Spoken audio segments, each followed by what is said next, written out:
महाराष्ट्रामध्ये राष्ट्रवादी काँग्रेस पक्ष, काँग्रेस पक्ष, उद्धव ठाकरे यांच्या नेतृत्वाखालचा शिवसेना आम्ही एकत्रित निवडणुका लढवायचा निर्णय घेतला. काही डावे पक्ष आहेत, उदाहरणार्थ शेतकरी कामगार पक्ष, कम्युनिस्ट पक्ष, अशांची सुद्धा सुसंवाद आम्ही साधतो.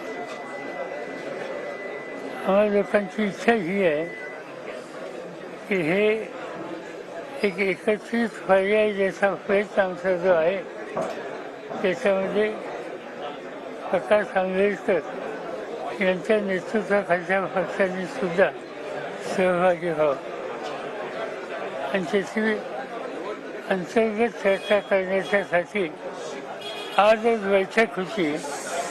त्या बैठकीमध्ये काय झालं याची माहिती मला नाही, त्याचं कारण मी इथं आहे. प्रकाश आंबेडकर यांच्याशी आमचे काही सहकारी बोलले आणि त्याच्यातून असं दिसतंय, त्यांच्याकडून सुचवलं गेलं की आजच्या दिवशी त्यांची पुण्याला काहीतरी जाहीर सभा आहे आणि त्यामुळे ते आज आम्हाला लोकांच्यावर चर्चा करायला वेळ काढू शकते.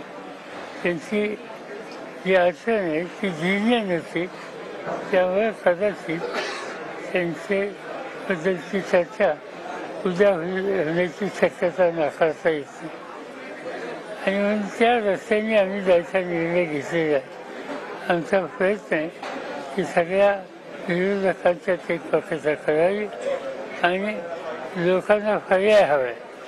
तर सकाळपासून आम्ही लोक बारामती लोकसभा मतदारसंघाच्या आमच्या कार्यकर्त्यांशी सुसंवाद करतो.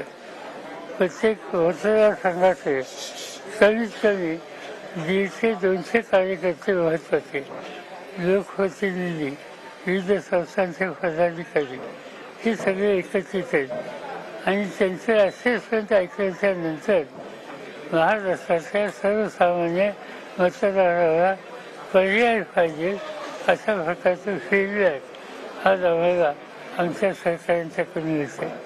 आणि ही जनतेची जर इच्छा असली तर राजकीय पक्ष म्हणून आमची नैतिक जबाबदारी आहे की त्याची पूर्तता करायची आणि ती जबाबदारीची पूर्तता करत असेल तर आम्ही अन्य पक्षांच्यावर एकत्रित बसण्याचा निर्णय जो घेतोय तो योग्य आणि त्याच्यात यश मिळेल असा निदान माझा प्रयत्न आहे.